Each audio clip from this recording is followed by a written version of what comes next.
Man, even the fourth time, this thing's still hitting. Oh shit, boss man. Hey, John.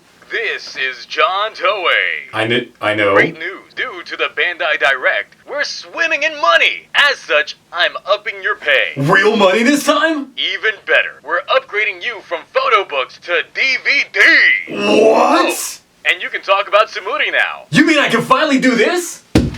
Meanwhile, Sumuri...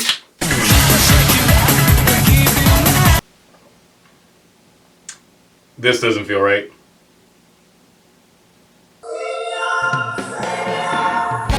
how they get the sound effects of Kamen Rider Letter in here as well? Shit. Finally, some good Geats this week. It's funny how when the show shifts dynamic from our titular hero to someone else, it instantly feels like a better show for it. Or is it just me? Well, this week we get the deets that Neon Simps have been all waiting for. That her and Kyun ain't hooking up. Yet. But otherwise, we kinda already knew her deal. Just with more layers this time. So here we go. After some, I guess much needed digging, an ancient evil is being reawakened. A Jamato that has been laying dormant since time immemorial. Surely, this looming presence will enact a power scale unlike any have ever seen before within Geats. After all, its naming convention doesn't even follow your typical Jamato pecking order. Say hello to completely relevant, not going to get sidelined within the next episode, and totally powerful Kodai Sakana Jamato. They're here to wreck face in the upcoming bullfighting tournament. We're back with Neon TV, where it turns out that her birthday is today. Or actually, Tuesday. Turning off that live stream and making the same face I do when I turn off my camera, it's all doom and terrible reminders for her. It's also the anniversary of her kidnapping 11 years ago. But since it's her birthday, Kay was out getting presents while Ace is just shopping. Kay was accepted that Ace has that old soul, but gets lured by the bait of a flag-waving Jamato. Getting isolated from Ace and getting taken into a Chicago Bulls arena post-Jordan for a game of Matador. Hello and welcome to this week's commentary, brought to you by the upcoming Trust Ass single and Candroid Gorilla. Candroid Gorilla, go ape! Blade, why are you referring back to your old, corporate self? Well, you see, Zio, ever since yesterday's Band Direct, those of us under John Toei's payroll got a massive raise if we stick to the script. And because of that, I've got merch to sell and licenses to get. Speaking of, let me buy the rights to Meanwhile Sononi from you. Did you forget? I don't sell out like that. Everyone's got a price, and I'll get that distribution right someday. Now, back to Geats. With Kawa taken into the trap of 1v1 combat, he's pulling out that twin command, right? Well, you'd lose that bet, because we're right back at Ninja! The fighting is pretty tame by Geats standards, but Tycoon's got that blade work handy when the Devonian period comes a-knocking. Just like the game of life, this game isn't fair either. It's a secret 2v1, but the camera angles don't let the others see how this game plays out. Just like when they lift the cameras up just so you don't see that they were too lazy to render shadows for their models. Needless to say, this time Murasame wannabe knocks Kawa out for this round, and bets are now open for the next round. Who's taking this? Neon, Jamato, okay. While the round was going on, Neon was busy getting presents from the audience members we are reminded a lot more of this episode. Since now, they are a lot more audible this time. The game itself is your classic knockout. Best 2 out of 3 wins the whole game type thing. Beroba is betting it all on sabotaging Neon for the next round. How? Well, never mind all that because Ozma's mad that Beroba is dipping her crusty ancient toes into his game. Oh yeah, Daichi's here too. Ozma just wanted that fair 1v1 fight. But Beroba, outside of that new completely all-powerful and relevant Jamato, also has other plans in mind. So, While Neon dreads the upcoming round, Kyun goes from stoic to soy boy in seconds, showing up with a present for her. Of course, she's not liking his usual tone, but figures out quickly that he is her supporter. Though, which is the real him? His letter-writing self? Or the troll that dwells in her comments section? He claims troll life, which Neon is not about. Also, why did Kyun act so shocked about being caught when, he's literally gifting her a boost buckle? She would have figured it out from that alone. Also, since we know that supporters can just hand out boost buckles like that, you think the next boost buckle power-up will be from supporters all handing Ace their boost buckles? Like it's just a mass array of them going like, here's our boosts! And then it's just like, infinite power! Something like that. Anyway. Back to recap. Kyun afterwards tries to understand why he is the way he is. Can speak his mind freely under anonymity, but when exposed, devolves into a completely different person. To that I say, welcome to the internet. Enjoy your stay. All this while is at the same flower shop as him. He lets Kyun in on some neon deeds. Seems mommy wants to marry her off for the sake of business, but Time Daddy, he wants to marry her into some future investments, which would still be getting her wish, but he wants some of that insider trading information so he can keep his business booming. Makes sense to me. It's here that we have our obvious seed plant towards the major plot point of this week. The flowers he's gotten for Neon. Kinda. Ace has his own suspicions. Looking at a replay of the broadcast from Neon's kidnapping 11 years ago, he finds the building where she was kept, and her father along with it, leaving the flowers there. Obviously by this point you already know where they're going, right? Because if you didn't catch on by this point in the episode, then I've got a bridge to sell you. Kosuke is not going to be giving Ace the information that he's seeking, but of course, Ace being Ace always figures things out a couple of minutes after we, the audience, figure things out. And Kosuke's not going to give him any more hints, or he'll pull sponsorship privileges and take away his driver.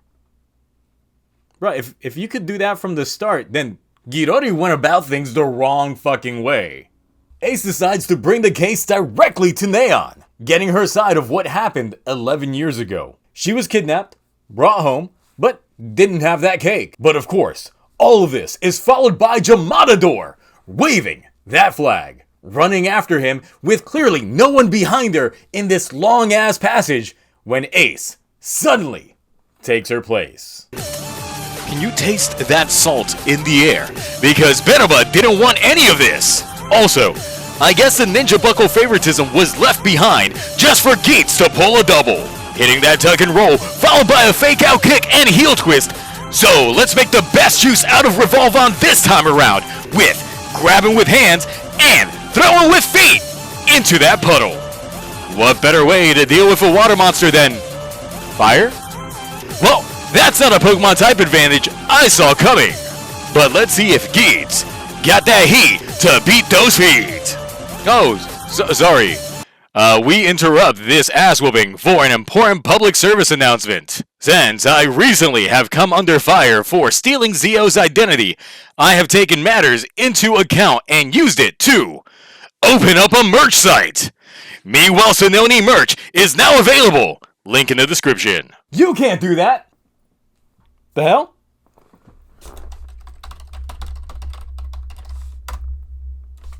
What the fuck?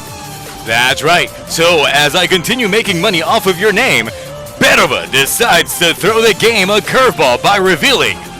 Oh, they went silent for dramatic effect. But Geats, not liking the revelations about not him being spread, goes laser boost with no fucks given. He gives the audience a front row to the new Jamato's head while going finish mode. Doesn't finish yet? That's next week. Next week. Gotta buy that water bottle. Anyway, Neon gets invited over to her support room with all the presents from future folks. Just to start getting the trolls in the comment section. What was the big revelation? The real Neon, Akari, was actually murdered during that kidnapping. And in his quest to get his daughter back, Kosuke made a wish and in return became a DGP sponsor. Though we, as viewers, already knew that Neon was the creation of the goddess, the circumstance revelation makes the audience not about it. Rating time. I'm willing to forgive some of the faults that this episode had because it managed to induce some actual emotion out of me from the initial viewing. Though the telltale signs were obvious from the start of the episode, the execution was well done. And for that alone, this episode is getting the Ace A.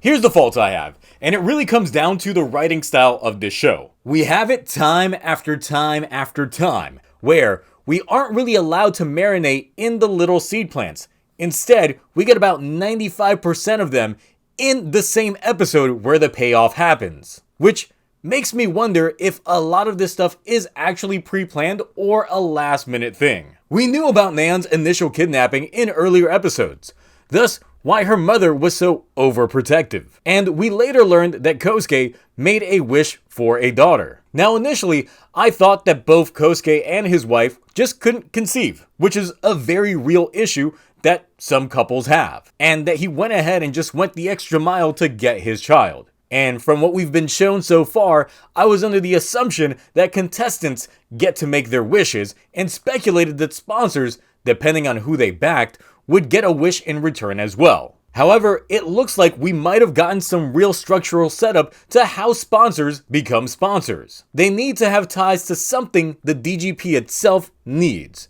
For example, although we have no idea what the Kurama Foundation does exactly, Kosuke has ties to the military and government to allow the DGP's dealings from going mainstream. So, as payment for their service, it looks like the DGP offers a free wish in return. So, my headcanon kinda goes, Niram approached Kosuke, he turns them down, because who would actually believe that wishes would be granted like that? But then Akari is killed, so he figures there's nothing left to lose and is now in debt to the DGP until they leave his timeline. He is, however, playing it smart, because if they have the resources to either give future information to him, he could, in theory, make all the right business acquisitions due to the information. But that's looking at things from a business perspective, so back to the other stuff. The big speculation with all this is, if we look at shows that come about this franchise,